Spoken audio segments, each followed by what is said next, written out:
Hello everyone, welcome to the second lecture of week 3 on the Scalable Data Science course.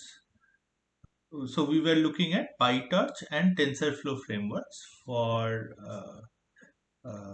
deep learning. Uh, so we have looked at how these frameworks help the user to define computational graphs which encapsulate their computation and roughly how they we have not gone into the details of how they process it, but we have like some idea of how they process it. So now here we are going into more detail of how exactly the different features that TensorFlow provides, okay, work from the user point of view. So we are going to do that by going through an example of an actual neural network which we will train. Okay, so it's a simple neural network. It's a two-layer. So we will train basically a two-layer ReLU network uh, on random data with L2 loss. Okay, so there will be two fully connected feed-forward layers. So for those of you who don't understand uh, what fully connected feed-forward layer is, okay. Uh, so neural networks operate by taking so there are different so neural networks are like these graphs where there are different input nodes and there are different output nodes. There are connections between these input and output nodes. So each layer in a feed forward neural network is one where every input neuron is connected to every output, and these connections have weights. Okay, so these connections have weights. Here let's say d in and d out many nodes, then you will have a matrix W which is d out. So we can call this W. Okay, and if your input vector is X, okay, your output vector is going to be some activation function. So let's call this F and then W times X. Okay, so this is what is one layer of the network, and we have two layers. Okay, so let us see. So here we have the dimensions. So n is the number of data. Okay, d is the input dimension, and h is the hidden dimension. So the first layer is going to be d cross h. Okay, and the second layer is going to be again h cross d. Okay, so so you can think of it also as a autoencoder network for those of you. Okay, now so we define, so we have four things. One is input, output, layer 1 weights and layer 2 weights. Okay, so these are the four things, and for the time being we have defined all of them as placeholders. Okay, this is just to initiate uh, to understand the point of why there are two different constructs, placeholders and variables in TensorFlow. Okay, so for argument's sake, let's say we could do with only one construct, and that is the placeholder. Okay, so the placeholder is the most simplest construct. It allocates memory for that data, and you don't have to provide any explicit initializer. You only have to provide the data type and the shape of the placeholder. Okay, so uh, okay, so now we have constructed the placeholders. Now we starting with the placeholders, we are constructing the computational graph. Okay, so the first computational graph is the hidden layer output. Okay, so we are multiplying x by w1. Okay, uh, and then applying this tf dot maximum comma 0. So this is the ReLU activation function. Okay, but we are just using some basic TensorFlow operations like maximum to realize that. Okay, so you can understand that you could have used tf.relu and then tf.maxmal x comma w1, but this will do the same job. So there are many ways of doing the same job. And then from the hidden layer output h, which we have calculated earlier, we now multiply it with w2 to compute the final predicted output. Okay, and then we compute the difference tensor, which is the predicted output minus the actual expected output. Okay, which is y. Okay, uh, and now let's say we are using the L2 loss. Okay, so we do element wise squaring of diff. Okay, so this diff is basically uh, your n cross d again.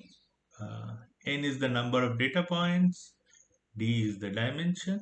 Okay, and you square each of these, and then you use reduce sum along the first axis to first calculate the sum of square for all the dimensions. Okay, so with axis is equal to 1. Okay, you sort of sum along this dimension of uh, d.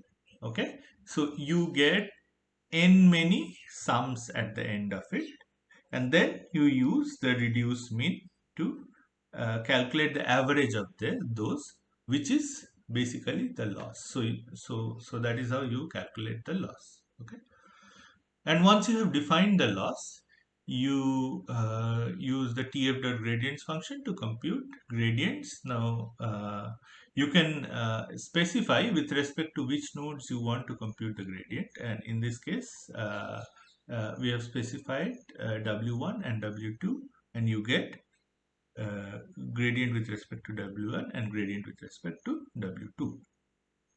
Okay, uh, and then as we have already seen, you have to feed, so you have to execute this graph in a session, and then you have to feed the values of all the inputs. So there are 4 inputs, or rather all the placeholders. So there are 4 placeholders. Okay, and you feed the value. So in this case, uh, x and y are really data, and w1 and w2 are just some randomly initialized weight which you feed into the network. And then every time you you run, you get loss grad 1, grad weight 1, and grad with respect to weight 2 as the output. And then yeah, you just get the same. Okay, okay, so yeah, so this assumes, so you have to import both numpy, and you have to import TensorFlow. Okay, so you need both because you need to feed the placeholders using numpy array. Yeah, so we have seen this portion is the computational graph, and this portion is the code which runs the graph. Okay, yeah, so we have discussed this, so we are going to just forward through this. Okay, yeah, so one thing to note is that when you are defining this graph, okay, no computation happens here. Okay, you are just building the graph. The computation starts to happen when you call sys.run. And now, typically, you will want to run this for many iterations. So in this case, we have chosen uh, 50 iterations. So this is just a Python for loop, which basically runs this graph. So it runs the forward computational graph and also the backward computational graph for calculating the gradient. Okay, all at once. Okay, so that is because you have output loss and grad w1 and grad w2. Okay, and all the values are all the inputs are being fed through this values hash. Okay. And then you just update w1 and w2 uh, using the gradient descent update, which is learning rate times the gradient. Okay, so a step in the negative gradient direction. Okay, and this, as you can see, trains the neural network. So here we are plotting the loss as a function of time, and it goes down nicely. However, the problem here, you see, is that we are copying the data between CPU and GPU. Okay, so what is happening here is that your W1 and W2 are NumPy arrays.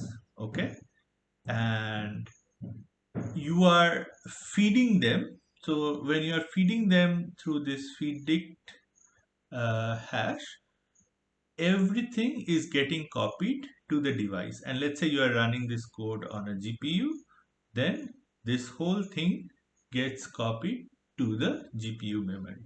Okay, and out of that comes the loss value and the two gradients. Now, this loss value is just one value. Okay, so it's not too expensive. But these gradients are again the size of the number of parameters. Okay, so for large neural networks, this could be millions. Okay, and if that is the case, you are copying, all these gradient data back to the main memory, and then you are updating the Python weights with this data, and then in the next iteration, again, this updated Python weights go back using the values. Okay, so you are copying millions of data back and forth between the CPU and the GPU. But this is not really necessary, because your framework could allow something that would be maintained in the place where the computation graph is run. Okay, and this is where you kind of get into this whole variable. So this is the need for a separate data type called the variable in TensorFlow. Okay, so once you define the variable, so the difference between placeholder and variable is that variable contains a value which is uh, variable contains a value which is retained, okay, between runs of the session. Okay, so for the same session, if you have multiple runs, like you will have if you are running an iterative algorithm, okay, the values of the variables will be retained. Okay, so another way of saying it is that TensorFlow doesn't expect you to feed the value of the variable. Okay, so then the question comes, how does the initial value of the variable, how does one get the initial value of the variable? Okay, and the answer to that is that you can write this initializer code. So in this case, you are just initializing with random normal, okay? And then when running the session, just after the session, what you can do is you can run this tf dot global variables in variable initializers. Okay, so this function adds to the computation graph, or rather it runs the initialization code for all the variables. Okay, uh, so that is how you can initialize the variables in the beginning. Okay, now another important thing that comes with variables is this assign function. Okay, so this assign function is only available with variables. You cannot assign anything to placeholders. Okay, and you and then you provide the value, or in this case actually you provide the sort of the computation graph which will be used to assign to the w1. Okay, and here you can see w1 is input. So indeed in this particular case involving a variable, there is a loop in the graph where the input is from w1 and output is also to w1. Okay, so if you are using variables, there can be loop in the computation graph.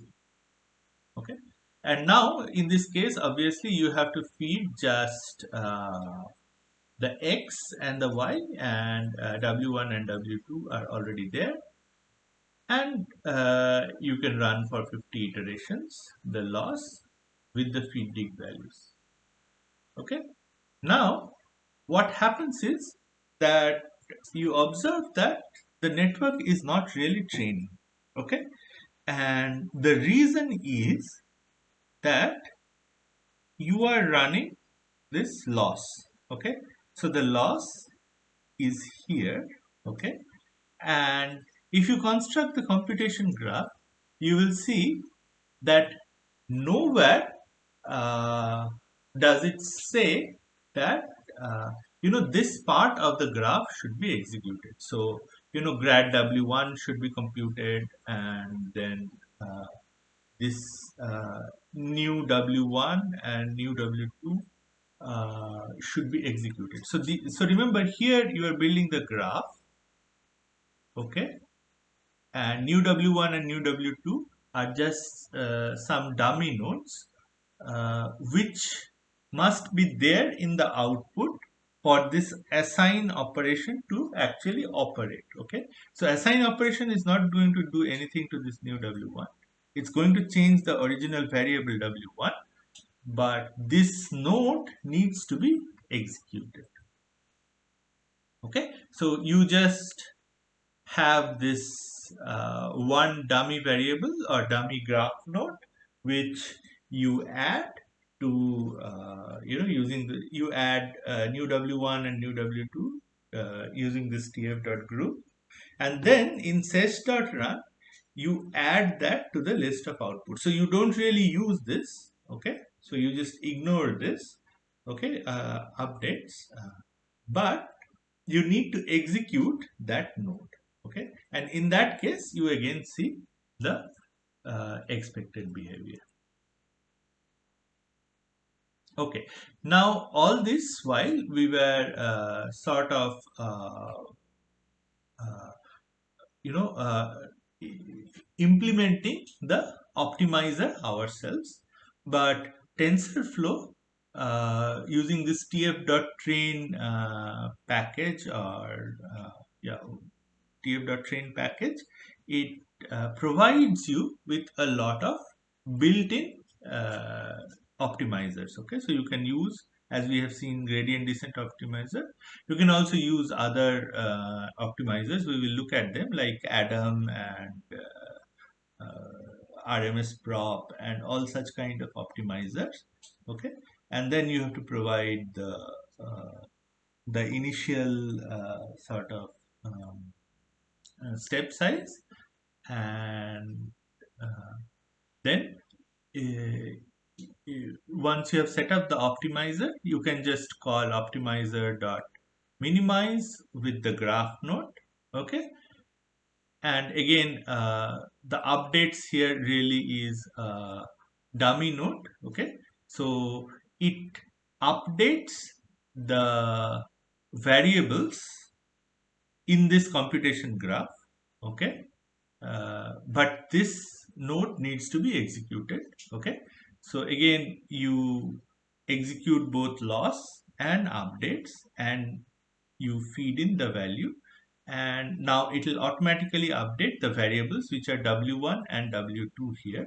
Okay, so you don't need to bother about, so it will figure out what are the variables, and it'll use the appropriate rule to update that depending on the optimizer.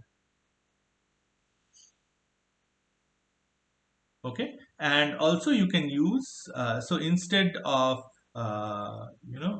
actually wanting to write the loss, okay, you can just use something like a mean squared error loss, okay, which is a predefined loss function. Okay, and you just give it ypred and y, and it will calculate the loss. Okay, so it will put in the code that was there earlier. Okay, so now that was TensorFlow. So that is how TensorFlow programs operate from the user point of view. Okay, uh, now let us go into PyTorch. Okay, so PyTorch is somewhat different than TensorFlow.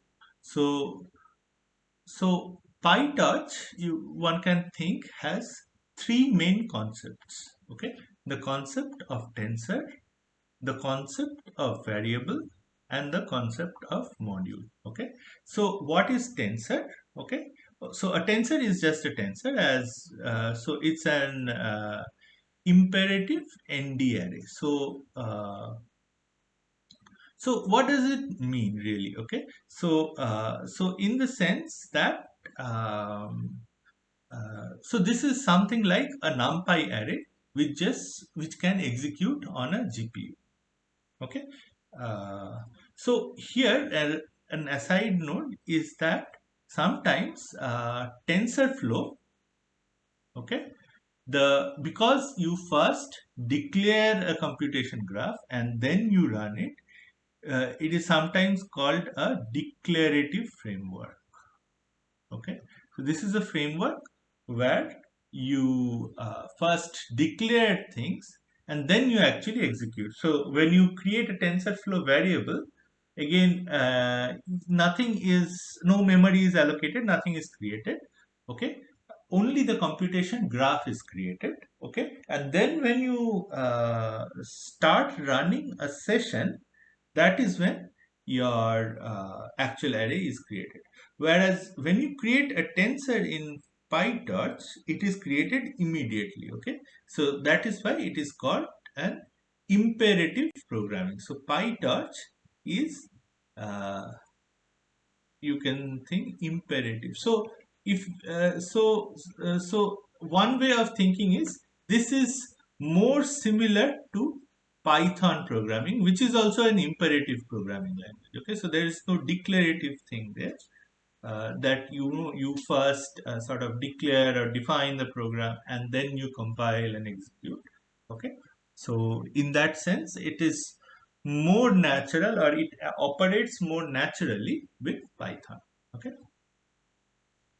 now there is the concept of variable here. Okay, again variable is like a node in the computation graph. Okay, and it stores data. It can also store gradients. Okay, uh, and this is kind of uh, similar to tensor, variable, placeholder, all of these in TensorFlow. Okay, so you don't have a separate placeholder and a separate variable, one for feeding data and one for storing data on the device, and the reason is that it's a imperative paradigm. So you don't have two separate phases, one where you declare the graph and the other where you execute the graph with data fed in. Okay? Now the third important concept is that of module, where you can actually create your own. So there are many pre-supplied neural network modules, okay, and you can also create your own neural network modules, okay, and then you can compose these neural networks to form larger and larger neural networks using this module framework, and we will see that again it is very intuitive for Python programmers, because you can just use the Python object-oriented infrastructure to do this. Okay. Similar things. There are many similar things in TensorFlow, but so with TensorFlow 2 now there is the Keras, okay, where you can do something like this. But in TensorFlow 1, there are many options. So tf.layers is one that I think comes directly with TensorFlow. Um, yeah, but there is no official as such modules idea, okay, in TensorFlow. Uh, okay, so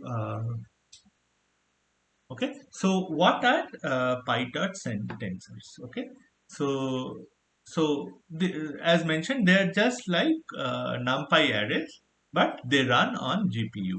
Okay, uh, so as such, if you just use a PyTorch tensor, okay, there is no computational graph and no gradient. So it's just a computation framework. It's a framework for scientific computation which just runs on a GPU. Okay. So here, for example, we are defining these tensors. Okay, using torch.random function. So these are creating torch tensors. So another thing to note here is that uh, with torch you don't necessarily need to use NumPy. Okay, import NumPy. Okay, so Torch has basically Torch uses NumPy array as its tensor. So you can just use it as a Torch tensor. Okay, uh, and then uh, so here you can provide this D type to a torch tensor. So in this case, it's just torch.float tensor. And we will see that this D type will actually control whether, is one way of controlling whether it's,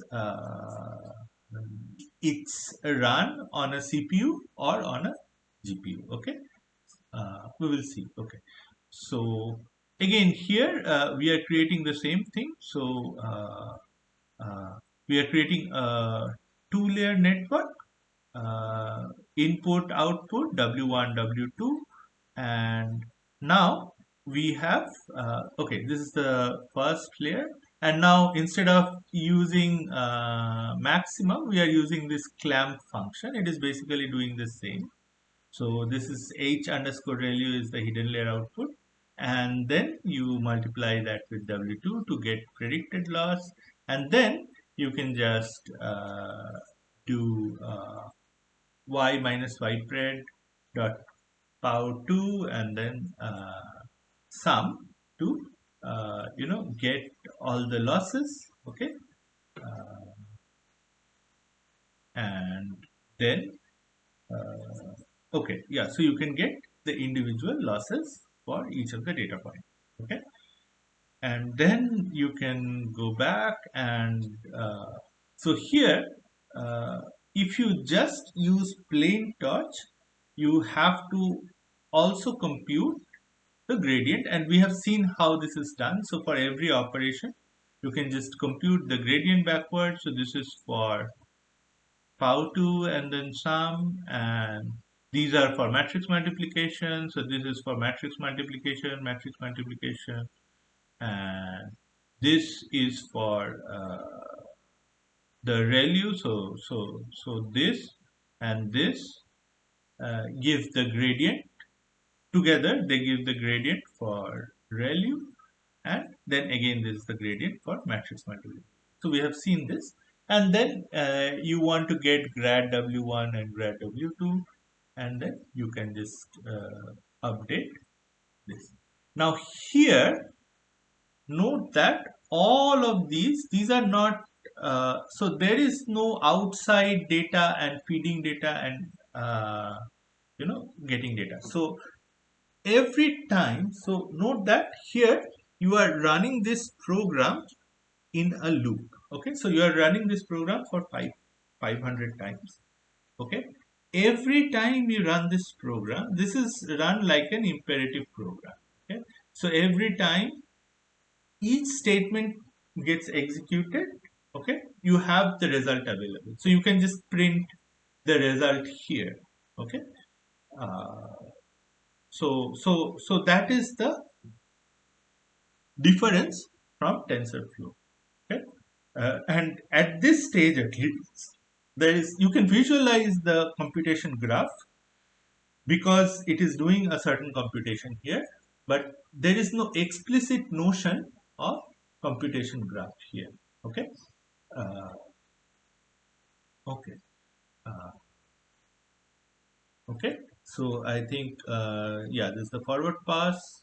This is the backward pass. You have to manually compute the gradients. Okay, and then you do the gradient update. Okay. Now notice that earlier here we were using float tensor. Now suppose I want to run this on a GPU. Okay, I will just change the data type to torch.cuda.floatTensor. Okay, and now all of these are to be executed on a GPU. Okay, so these are now CUDA objects, and again Torch has implemented matrix, all the operations, matrix multiplication, clamp, ReLU, etc., pow, sum, using both CUDA and CPU. So depending on the data type, it will call the appropriate version of this function. Okay. Okay. So that is how, so with just the change of the data type, you can run the same program on the GPU. Okay. Now, up till now, we were using basic PyTorch, but now we look at this package which is called the AutoGrad package, which comes with PyTorch. Okay. Okay. So this AutoGrad package has this notion which we are discussing called variable. Okay, so variable is a node in a computation graph. So the moment, so earlier you were just defining them as tensor, so variable is a tensor. Okay, but it is also a node in a computation graph. Okay, so now you are defining nodes in a computation graph. Okay, and uh, you uh, you provide some initializer code. So earlier you were just doing torch.random and this was giving you a tensor. Now you are supplying this random tensor as an initialization to this variable. Okay, and along with that you are also sort of providing this extra attribute which is requires grad. Okay, so which basically indicates whether or not you need the gradient for this particular variable. Okay, uh,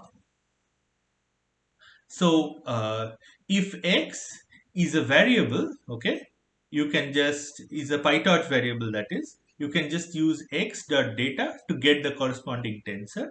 Okay, and these are all very efficient operations. And x dot grad gives you another variable, okay, which is which holds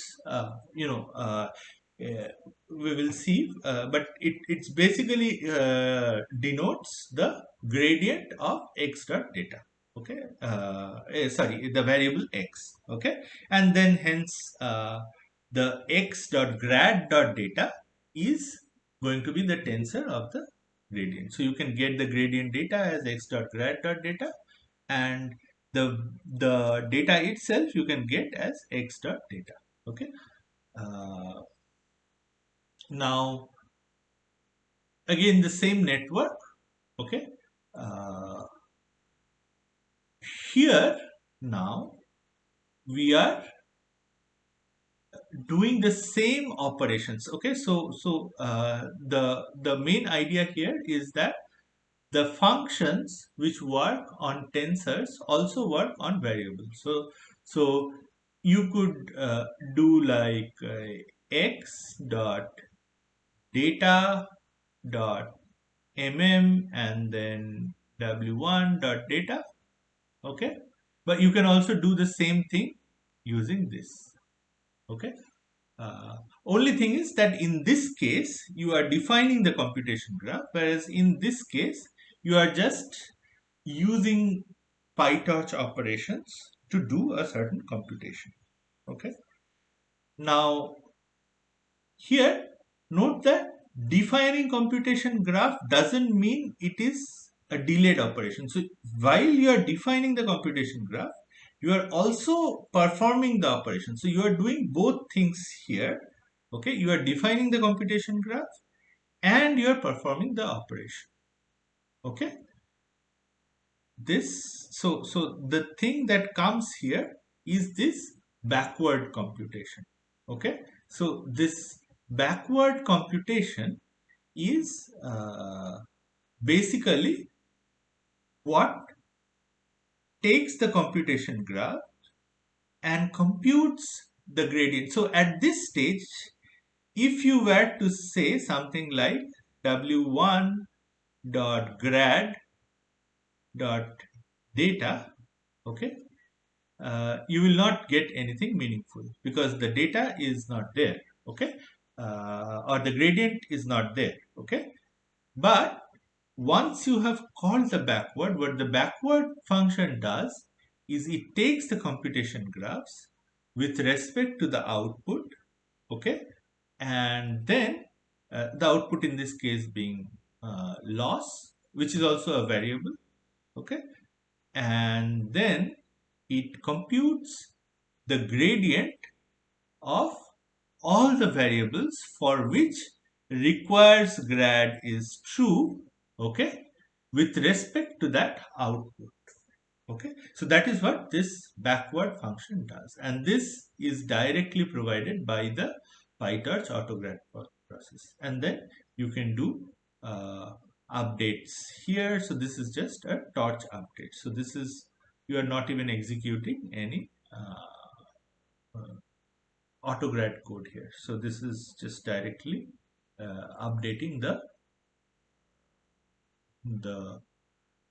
the data in W1 and W. And then you are again good to go with the computation graph. Okay.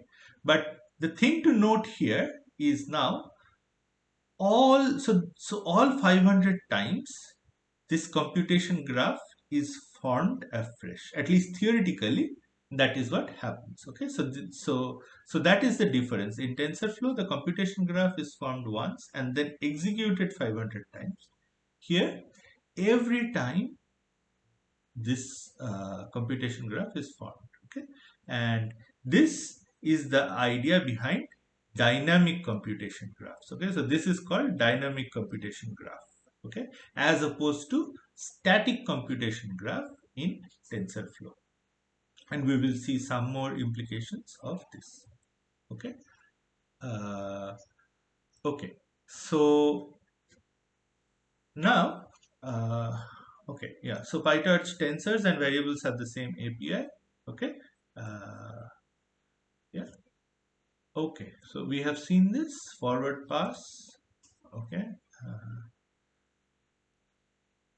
okay, so yeah, so these two actually make the gradients 0 if if there is some gradient that is stored from the previous pass, okay, that needs to be made 0, so that there, because otherwise those may interfere in this backward pass.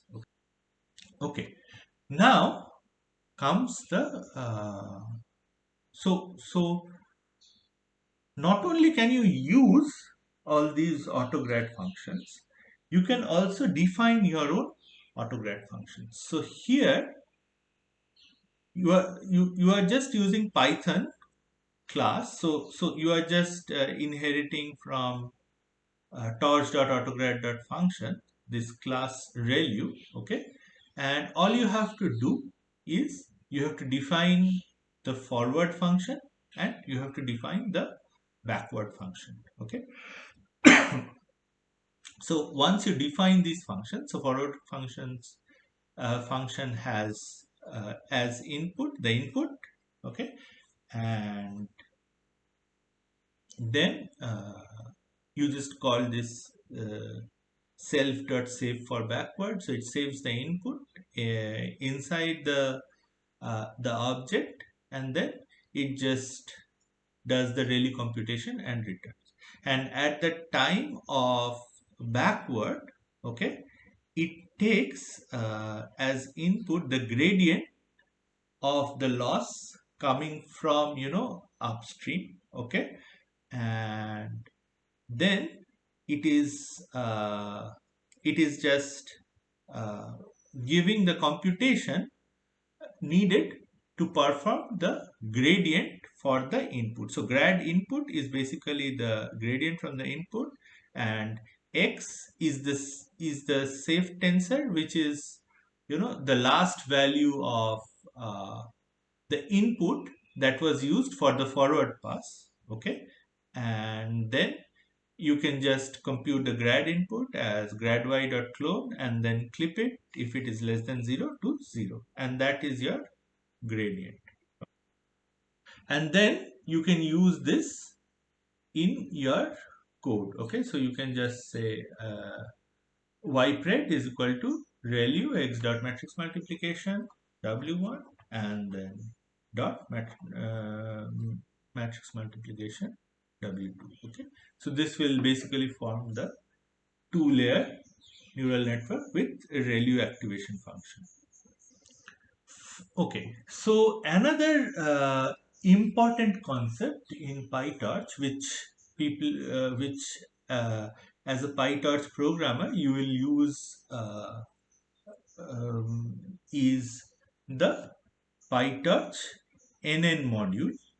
Okay, it's the neural PyTorch neural network module. Okay, and this so for those of you who have used TensorFlow, this is somewhat like a Keras. Okay, so this provides you with a high level wrapper, okay, for many pre-implemented neural networks. Okay, so this is similar to Keras. Okay, so here basically you can just use, for example, the torch.nn.linear, okay, to create linear operation, okay, and you just have to provide the dimensions and it will create that operation.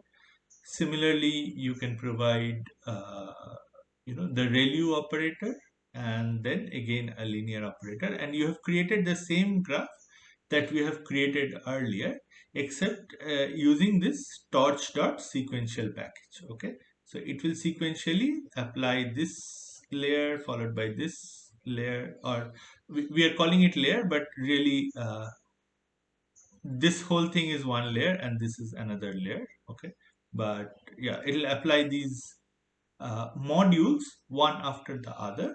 Okay, and then finally you can just compute the loss using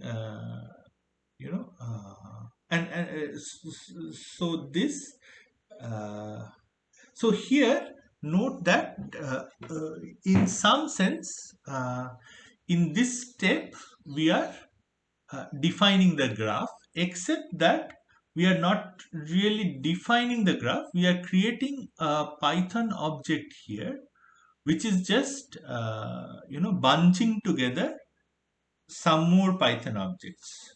Okay, so yeah, so you can think of this as defining the graph. Okay, so here there is no input.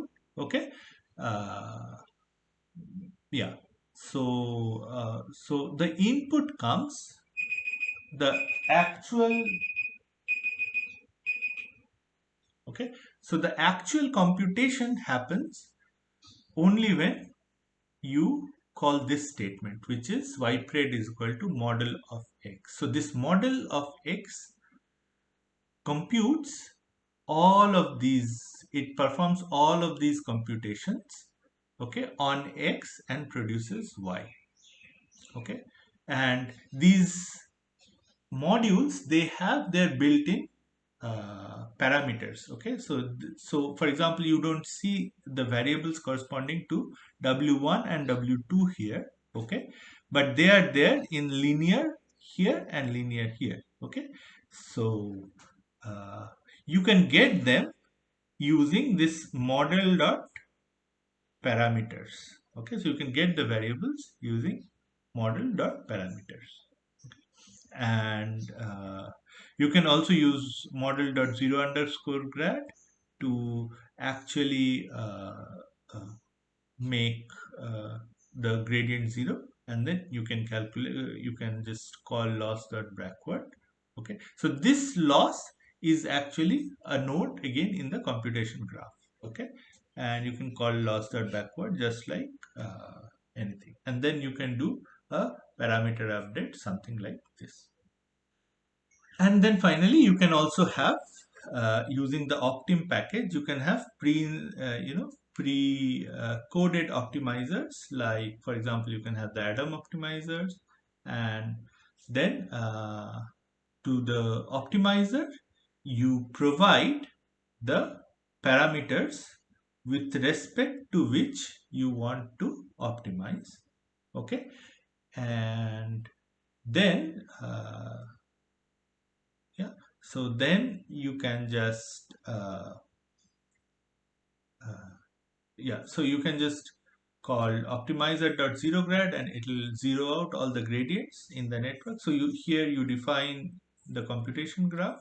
Okay, and then here you back propagate through the computation graph, and then optimizer.step will actually perform the appropriate update. Okay, yeah, and so this is kind of the cool thing. So you can just extend this NN modules by defining your own module.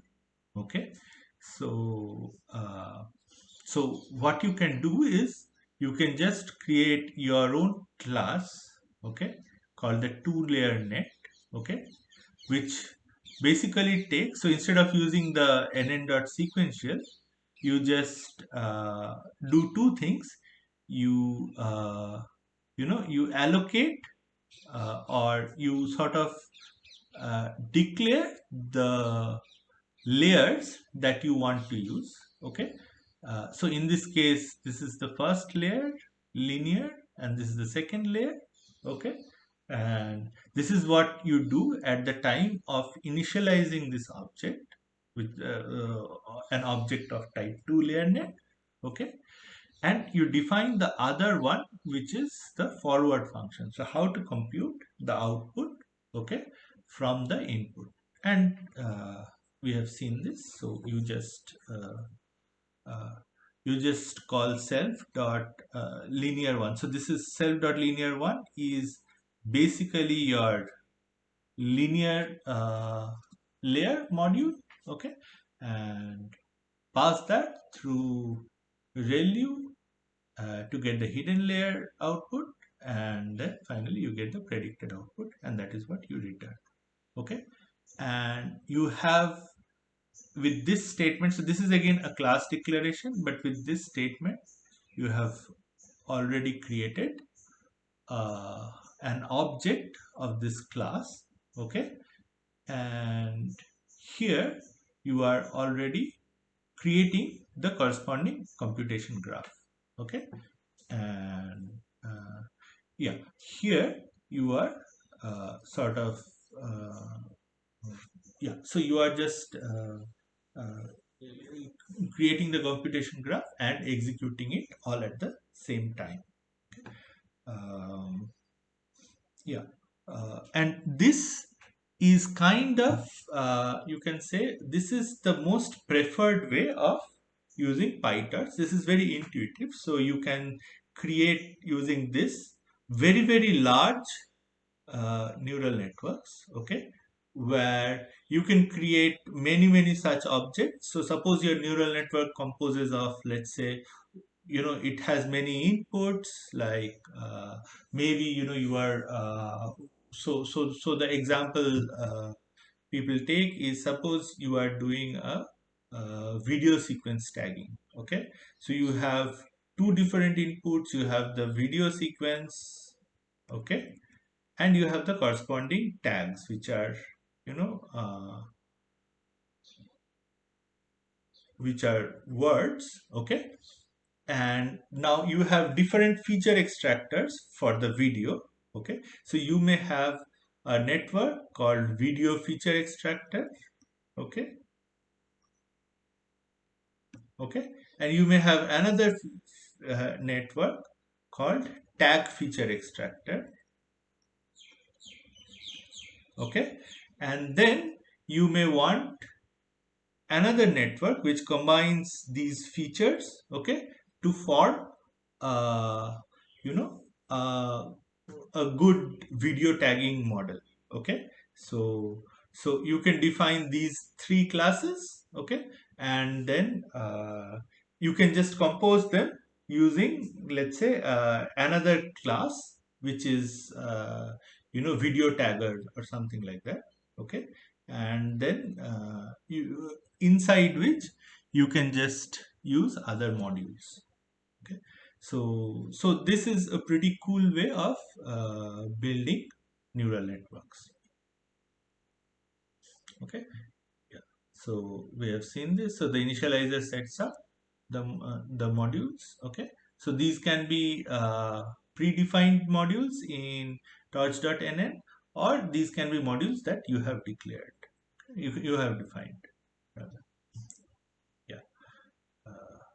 And then so long as each of the modules are properly defined, your whole training, forward propagation, backward propagation will work just as any other network. Okay, finally, one more important um, sort of convenience package that PyTorch provides is this data loader, okay, so the data loader um, is it's so many a times when you are doing actual training of deep learning, you will have to do a lot of operations which are simple operations, like you have to create mini batches out of a large data set. You have to set up a buffer which will read these mini batches from the disk, so most likely you will not be able to read the entire data set uh, from the disk onto the main memory, so you'll have to set up a mini batch buffer, okay, you have to set up the infrastructure for shuffling data, so which is a good thing to do if you are doing training, okay, and then you may have to read the data in a multi-threaded manner, so that the data is provided fast enough to the GPU, let's say, on which you are executing it, okay, so all this is taken care of by this data loader class, okay, so to the data loader what you have to provide is another thing called a data set, okay, so a data set is basically again a torch.util